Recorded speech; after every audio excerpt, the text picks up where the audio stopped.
Your brain is a liar. That is a bold way to open, but it's brutally accurate if we look at the source material for this deep dive. Right.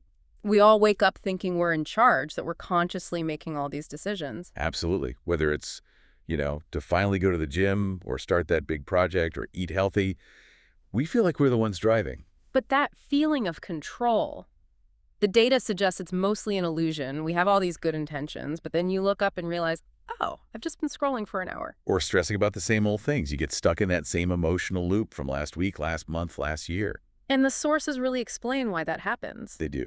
The central idea we're unpacking today is that up to 95% of our daily cognitive activity, so that's your choices, your actions, your emotions, it's all unconscious. 95%, that's staggering. That means for most of the day, you're not really at the wheel. Statistically, no, you're not. You are, in a way, a biological robot executing an old script. And that script was probably written years ago by a version of you that was, younger, maybe more stressed, less experienced. Precisely. And that's the core of why so many of us feel stuck. If you find yourself at the same income level or wrestling with the same body weight year after year, it's not just bad luck. It's the destination that's programmed into the autopilot. Yeah, it's the default setting. So if that autopilot is set to a destination called, say, struggle, you can work harder, you can pedal faster. But you just burn out. And then you snap right back to where you started, that you keep hitting the same wall. It's this huge mental shift when you realize your own internal system is kind of sabotaging your best efforts. Okay, so that sounds a bit depressing. It does, but this is actually where the good news starts. Because the same science that proves you're running on a script, it also proves that the script is editable. And that all comes down to one core scientific concept, neuroplasticity. The script is editable. Your brain is fundamentally changeable. So let's dive into the science here. Because for decades, the belief was, what? That the adult brain was basically fixed. Yeah, like hardened concrete. The idea was that once you hit adulthood, that was it. The connections were set in stone. Oh, we know that's not true now. That whole myth has been completely dismantled. Completely. Yeah. We now know the brain is much more like soft plastic. It's constantly molding and literally reshaping its physical structure based on what you do and maybe more importantly, what you think. That adaptability, that's neuroplasticity. So how can we visualize this? The sources have a great analogy for it. The brain as a jungle analogy makes it so clear. Imagine your brain is this dense, wild jungle. Okay. When you have a new thought or you try a new behavior, something totally against your usual pattern, it's like you're taking a machete and hacking a new path through that jungle. Which is slow, it's hard, it's exhausting work. Massive effort. And if you don't walk that path again pretty soon, the jungle just starts to grow back over it. Which is why new habits are so hard to stick with at first. Exactly. Yeah. But if you walk that same path the next day, it's a little easier. And if you keep repeating that thought or that action day after day, that path turns into a dirt road. And eventually, if you keep at it, it becomes a paved superhighway. And that's the moment habit is born. Once it's a highway, you don't need a machete anymore. You don't need conscious effort. You just glide. And this whole process is underpinned by a really simple biological rule. It is. It's Hebb's law. Neurons that fire together wire together. That's the one. Every time you have a thought, good or bad, you are physically strengthening the connection between those neurons. You're making that pathway thicker, faster, more efficient. Okay, so let's look at the dark side of that for a second. When we're on that 95% autopilot, if my default is, say, anxiety, then every time you worry, you're not just having a bad moment, you are physically reinforcing the neural structure that makes it easier to feel anxious tomorrow. wow. So you're literally building an express lane for negativity. Yeah. Every complaint, every moment of stress it's like you're paving that road. Yep. That's the brutal truth of it. The visual from the sources is that most of us have these, 8-lane superhighways leading straight to anxiety, distraction, self-doubt. Well, the paths to things like deep focus or confidence, those are just these tiny, overgrown jungle trails. Right. And that's why success can feel so impossibly hard. That's why just trying to focus for 30 minutes can feel like this titanic effort. You're not just fighting your phone, you're fighting the automated biology of your own brain. We're trying to hack through the jungle while this massive, comfortable highway is right there calling you back. So what do? You can't just wish the jungle away. The sources say you have to force the brain to rewire. And they point to two main tools to do that. Two tools that have to work together, repetition and emotion.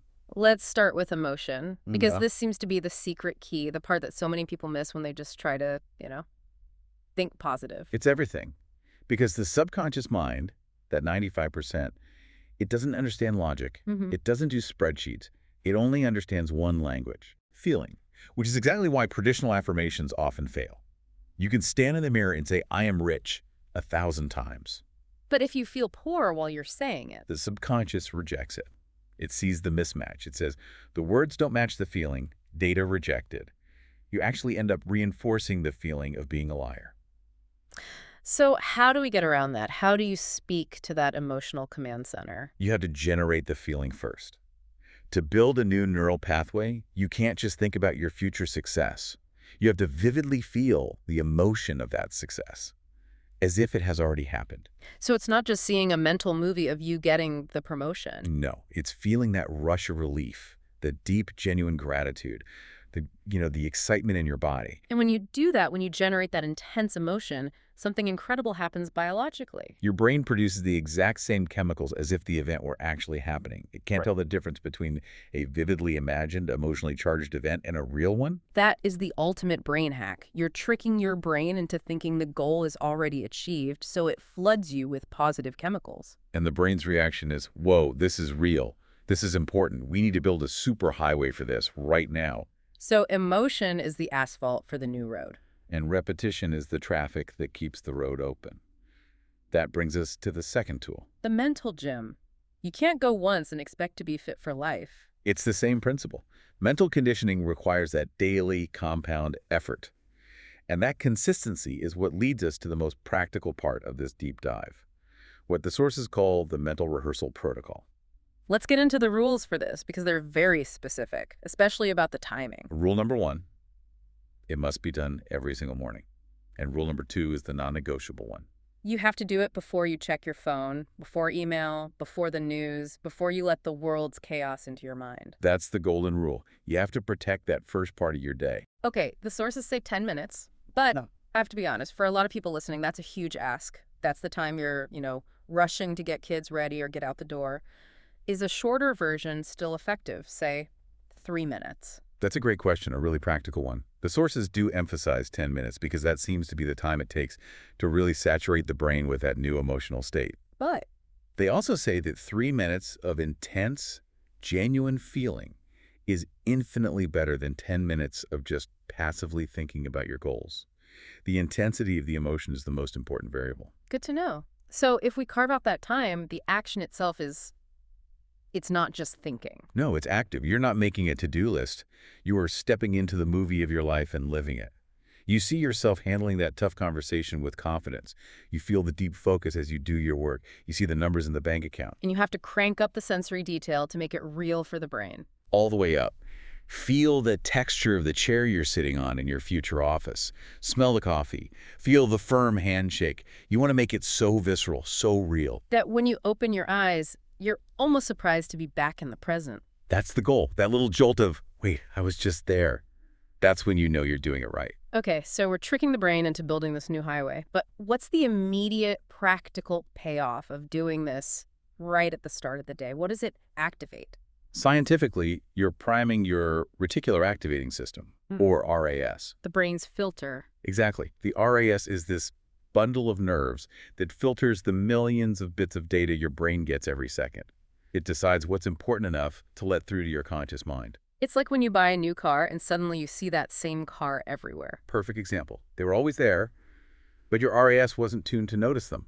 So when you spend 10 minutes in the morning intensely feeling success and confidence, you are literally retuning that filter. You're telling your brain, hey, opportunities related to this feeling, and they're now a top priority. Let me see them. So instead of your RAS filtering for threats and stress, which is the old default, it starts actively looking for connections, for ideas, for energy that matches your visualization. It's biology, not magic. This is all incredibly powerful, but we know the real challenge is sticking with it. That old, comfortable 8-lane anxiety highway, it's still there. Oh, it will fight back. It will pull you back. It has decades of reinforcement behind it. It will whisper, this is silly, or you don't have time for this.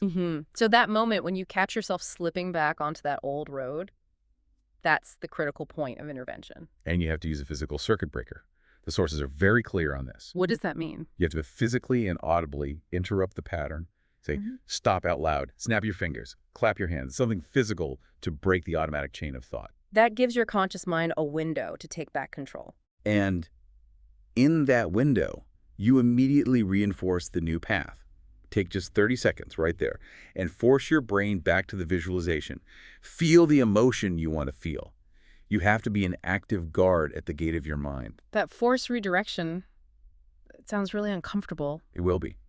And that might be the single most important thing to understand about this process. The sources say it very explicitly. Discomfort is the feeling of your brain growing.